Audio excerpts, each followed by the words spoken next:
Alléluia. Alors j'ai discuté avec un musulman que j'enseigne jusqu'à, je crois qu'on va le voir ici. C'est mon vendeur de carburant dans les stations que je prends. Tu vois, moi je ne change pas d'endroit. Si je prends un carburant, un endroit, c'est toujours au même endroit. Quand je ne vais pas abandonner les choses. Les enfants n'aiment pas ça, mais c'est comme ça. Alléluia. Amen. Alors finalement, et le frère me dit, mais j'ai dit, mais dans le Coran, il n'est pas écrit que Jésus-Christ est né d'une vierge. Oui, il est écrit d'une vierge. Je dis, mais comment il est né d'une vierge? Une vierge ne connaît pas d'homme. Tu sais comment c'est fort des enfants? Ben oui, je sais. Je dis, alors, est-ce que là, elle est tombée enceinte? Non, c'est un miracle. Je dis, mais non, un miracle de stérilité, c'est un homme qui n'a pas. Abraham a eu un miracle de stérilité. C'est-à-dire qu'il est quand même allé avec sa femme. Ok? Sarah dit, j'aurais encore le désir à cet âge vieil là. Amen. Dieu a donné le désir, ils sont allés ensemble, ils ont eu un enfant. C'est un miracle, Isaac. Mais là, Jésus-Christ est né d'une femme qui ne connaissait pas. Non, c'est écrit dans le Coran, c'est écrit dans la Bible. Ça veut dire quoi? Alors, on dit qu'il est un fils engendré, c'est qu'il vient de Dieu. Il a commencé à gratter la tête. Il dit, gratterai la tête tout le temps que je reviendrai ici. Ok? Vous comprenez un peu? Alléluia. Donc, faisons l'homme à notre image. C'est le nom pluriel de Dieu. Amen. Un autre texte pour un texte que j'ai découvert hier soir. Un texte très merveilleux là. Amen. Prenons d'abord Genèse 3, verset 22. Amen. Amen. Amen. Après la chute d'Adam et Ève, ben, Dieu a dit, mais ces gens-là, ils sont allés prendre l'arbre de connaissance du bien et du mal. S'ils avancent à aller toucher l'arbre de la vie, ils vont devenir comme nous. Mais quel terme Dieu a employé? L'Éternel, Elohim, dit, voici l'homme est devenu comme l'un de nous. L'un de nous qui? Vous connaissez le bien et le mal, empêchons-les. Oui, empêchez-les d'avancer sa main, de prendre la de vie et de vivre éternellement. L'éternel chassa l'homme. Amen. Déjà, tu peux dire, il y a beaucoup de êtres là-bas. Non, c'est le seul Dieu dans sa dimension. Dans ces trois dimensions. Amen. Trois personnes en une seule. Quand vous connaissez depuis qu'un enfant, nous préférons les termes, trois expressions de Dieu. Amen. Quand vous entendez le nom de Elohim, vous priez en langue, le mot Elohim, vous avez une dimension d'adoration merveilleuse. Alléluia. Gloire à Jésus-Christ. Il y a un psaume qui a encore décrit la chose très rapidement. Amen. Ça, c'est les noms d'adoration. Quand vous entendez une vraie dimension d'adoration, les sept qui vous conduisent, il y a des noms comme ça qui vont sortir dans vos bouches. Amen. Gloire à Jésus-Christ. Psaume 18, verset 31. Oh, Shimarakanandaka. Les voies de Dieu sont parfaites. La parole de l'Éternel est éprouvée. Je veux que tout le monde soit là. Les voies de Dieu sont parfaites. La parole de Dieu est éprouvée. Il est un bouclier pour ceux qui se confient en lui. Le verset 32. Car qui est Dieu? Dans le titre de Hébreux, c'est écrit là-bas, et Eloha. Donc, qui est Dieu? C'est écrit, qui est Eloha? Si ce n'est que l'Éternel ou Elohim. Qui est Dieu si ce n'est, qui est Eloha si ce n'est Elohim? Qui est un rocher si ce n'est notre Dieu? Encore Elohim. Alléluia. Amen. Cela montre qu'il est un Dieu. Il y a un terme de Dieu qui dit les dieux de Dieu. Vous avez déjà vu ça dans la Bible? L'Éternel est le Dieu des dieux avec petit d. Parce qu'il y a beaucoup de dieux en dessous de lui là. Il y en a plein. Amen. Il y a un qu'on chasse tout le temps. Ils ont pris l'esprit de Kemosh, de Baal. Il y a toutes sortes de dieux qui existent dans les constellations. Il y a plein de... Tu as le royaume des diables, il y a beaucoup de dieux. Mais lui, il est le Dieu de Dieu. Ou bien il est le Dieu de tous les esprits. Dans le mot, c'est ça que ça veut dire. Il est le Dieu de tous les esprits. Parce que dans les esprits, il y en a des bons, comme il y en a des mauvais. Les bons, ce sont des anges. les mauvais sont des démons, mais il est le Dieu de tous les esprits. C'est pourquoi ne vivez pas dans la peur. Car vous êtes en relation avec Elohim. Alléluia. Tout est à genoux. Il est l'être très fort, les très forts, les très forts. Alléluia. Gloire à Jésus-Christ. Quand vous voulez l'adorer dans cette dimension de sa force, vous invoquez Elohim. Alléluia. Gloire à Jésus-Christ. Hier, j'ai envie encore d'étudier l'hébreu. Amen. Amen. Il y a beaucoup de choses que vous comprenez un peu. Alléluia. L'explication le plus, c'est venue des rabbins. Les autres, là, c'était dans l'air. Parce que Dieu va expliquer quelque chose, il ne peut pas se contredire. Alléluia. Gloire à Jésus-Christ. Amen. Ça, c'est le premier nom que nous voyons aujourd'hui. C'est un mot d'adoration de Dieu très fort. Amen. Les Juifs aiment beaucoup ce nom. Les chrétiens musulmans ont des noms Elohim tout le temps. Ils aiment beaucoup. Amen. Il y a beaucoup de chants sur Elohim, Elohim, Elohim. Les dieux très, très forts. Alléluia. Donc, il domine sur toutes les choses, dans les cieux, sur la terre et sous la terre. Amen. Amen. Mais qui est ce nom qui est au-dessus de tout nom? Oh mon Dieu, c'est le nom de Jésus-Christ de Nazareth. Amen. Vous allez voir, tout ça, je vais revenir dans chaque, vous allez voir que tout s'accomplit dans Jésus-Christ dans les Philippiens chapitre 2. Amen. Hein? Les noms, enfin qu'au nom de Jésus-Christ, tous genoux fléchissent dans les cieux, sur la terre et sous la terre. Amen. Chaque fois que je fais une délivrance, je commence toujours par proclamer cela. Parce que tout est à genoux. Alléluia. Gloire à Jésus-Christ. Amen.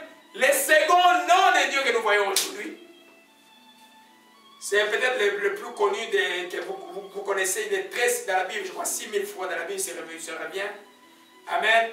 C'est le mot, je ne sais pas comment le prononcer, YHWH, c'est Yahvé. Yahvé, ou que vous appelez, qu'on appelle en français, éternel. Quand il dit l'éternel est bon, il dit Yahvé est bon. Alléluia. C'est un peu la transcription de celui qui suit. Il a dit, je suis celui qui suit. Amen. Amen. C'est le nom qu'il a placé pour la relation avec le peuple d'Israël. Dans l'alliance avec Abraham, le monde de l'éternel est leur nom d'alliance fondamentale avec l'éternel. Alléluia. Amen. Gloire à Jésus-Christ. Amen. Et alors on peut dans Genèse chapitre 4. Amen. Vous savez, le peuple d'Israël, quand il a grandi, s'est habitué à l'Égypte, il ne savait plus qui était leur Dieu exactement. Il disait, nous prions le Dieu d'Abraham, d'Isaac et de Jacob. Mais quand Dieu a rencontré Moïse, va leur dire que c'est lui qui suit, qui t'envoie. L'Éternel est mon nom, je t'envoie. Alléluia. Alors dans Genèse chapitre 4, Amen. Le nom de l'Éternel est merveilleux dans ce que tu dois savoir que Dieu n'a pas de fin. Dieu n'a pas de début. Dieu est Dieu. Comme il n'a pas de fin, il n'a pas de début. La mort, c'est un petit problème pour lui, ceux qui jouent avec lui. Il fait comme ça, tu es parti. Ça lui dit rien. Dans sa compassion, il dit, il te donne encore le temps de te repentir. Ça lui dit rien. Parce que lui, il est éternel. La patience, là, il est éternel. Il peut attendre. Si tu veux faire prédire ton dossier, c'est ton problème. Lui, Dieu, il sait attendre. Il a une patience éternelle. Alléluia. Gloire à Jésus-Christ. Alors dans Genèse chapitre 4, gloire à Jésus-Christ. Genèse 4, à partir du verset 25.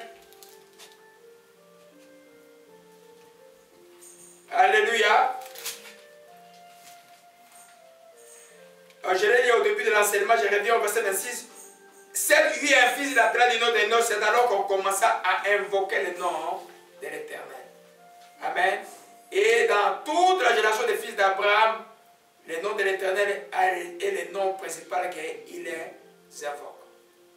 Yahvé. Amen. Gloire à Jésus-Christ. Amen. Alléluia. Alors ce nom-là, c'est un nom d'adoration aussi. Parce que le nom Yahvé dit qu'il est. Bon, il est. Qu'est-ce que tu peux? Il est. Si c'est que comprendre la splendeur de la vie éternelle, la splendeur de l'infini grandeur de sa beauté, tout est infini l'infini en lui. C'est quand il veut t'émerveiller en lui dans l'adoration que le nom de l'Éternel est là. Mais si tu veux invoquer le nom de l'Éternel par rapport à quelque chose dans ta vie, rends-le plus spécifique. Par exemple, l'Éternel ou Jehovah Jireh. Jehovah veut dire aussi éternel. Jehovah, Yahvé, c'est la même chose. En français, ça s'appelle l'Éternel. Amen. Vous voyez le texte qui s'appelle témoin de Jehovah. Amen. Ça s'est dit Yahvé. Alléluia. Alors, ces noms-là, il faut, quand il évoque des choses spécifiques, il y a comme des adjectifs qui arrivent par rapport à la relation avec l'homme que nous allons voir après. Amen. Mais dans l'adoration, dans le roi, il dit l'Éternel est bon, l'Éternel. Tu ne demandes pas, tu loues sa bonté. L'Éternel est miséricordieux et quand sa bonté durait à toujours. C'est ce qui crée des délivrances dans l'Ancien Testament. Amen. L'Éternel est son nom. Amen. Il est un Dieu qui n'a pas de fin. Il n'a pas d'âge. Tout ce qui est gardé, tout ce qui s'accroche à lui devient éternel. Amen. Quand tu t'accroches à lui et que tu deviens son fils, toi aussi tu deviens éternel. Parce que sa semence vient entrer en toi. Tu deviens éternel. Cette semence, c'est le Saint-Esprit qui vient en toi, tes mains cachées, tu deviens éternel. Amen. Donc le Fils de l'éternel devient éternel. La Bible appelle aussi le Dieu de l'éternité. Vous savez, beaucoup de gens jouent par rapport à l'éternité, ce n'est pas une blague. Tout ce que nous faisons sur la terre pour que nous vivions une vie éternelle. Parce que nous avons cru à un Dieu éternel. Alléluia. Tout ce qu'on fait, dévotion et tout ça, c'est pour avoir une récompense céleste. Amen. Je crois que c'est mon frère qui dit qu'il y a une récompense. Alors, reste comme ça. Pas comme ça. Hein? Dieu est grand. Il y a une récompense. Tu ne peux pas faire le bien et t'attendre que ça va se tourner à mal. Non, non, non, non. Il y a une récompense. Toujours. Alléluia. Gloire à Jésus-Christ. Amen. Allons un peu l'Exode chapitre 4. Nous voyons le nom de l'Éternel. Amen. Vous savez, pour ceux qui sont dans la chrétienté, vous êtes bénis. Nous, on sait de prier pour connaître ces choses-là. Vous, aujourd'hui, on vous donne les structures qu'on va prier. Vous devez être déjà efficace dans la prière. Amen. Amen. Nous, quand on arrive, les gens disent, oh, il dit, Adonai, c'est un truc. On se posait des questions et puis on cherchait. Mais vous avez tout là. Alléluia. Exode 3. Amen. Gloire à Jésus-Christ. Et que le message est bien suivi là-bas, bien aimé, parce que c'est un enseignement que j'aimerais que les enfants de Dieu, amen, au fur et à mesure où on approche de la fin de l'année, que nous soyons encore plus proches de Dieu. Exode chapitre 3, verset 14. C'est la révélation de l'Éternel à Moïse devant le buisson ardent. Alléluia. Au verset 14, on va aller vite au verset 14. Et l'instant de Jésus. Dieu dit à Moïse, je suis celui qui suis. Il ajoute, c'est ainsi que tu répondras aux enfants d'Israël. Celui qui s'appelle je suis m'a envoyé. Il dit encore, tu parleras aux enfants d'Israël, l'Éternel. Amen. Le Dieu de vos pères, le Dieu d'Abraham, d'Isaac et de Jacob, m'envoie vers vous. Voilà mon nom pour les aider, mon nom de génération en génération. Ce nom, c'est l'Éternel. De génération en génération. Le nom est éternel. C'est un nom pour l'infini. Alléluia. Quand il compare les dieux infinis s'intéresse à toi qui n'a qu'un souffle de 72 ans, tu devais être très reconnaissant. Amen. Parce que le salut, là, les gens jouent avec. Les jours où nous allons goûter le goût du salut avec Jésus-Christ, ça dit, je disais que c'était bon, mais je ne savais pas que c'était si bon que ça. Alléluia. Amen. Amen. Parce qu'il y en a qui sont sauvés, les pieds dans le monde là. Ils vont là, ils vont. Mais vous allez, tu vas te déchirer. Hein? Non, non. Ils vont les deux pieds dedans et puis tu avances. Amen. Amen. Et regarde la femme de l'autre. On dit, sauvez-vous du feu. Elle va, j'ai mal tous les choses pervers de Sodome le toucher dans le cœur, il dit, paf, il devient un bloc de sel, fini. L'autre est parti.